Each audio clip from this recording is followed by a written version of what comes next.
So, what's up mga ka-idol? Ito nga ay panoorin natin si Kuya na ng salamin. Napakagaling na.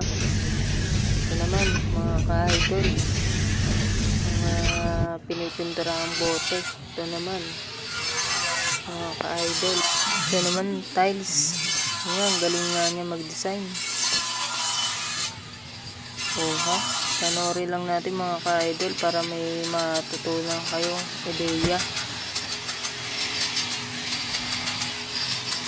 Yan nga ginagamitan niya ng grinder, nakapaghulma na siya.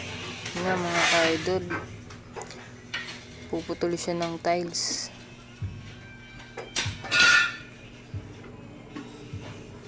Ganun daw ang tama.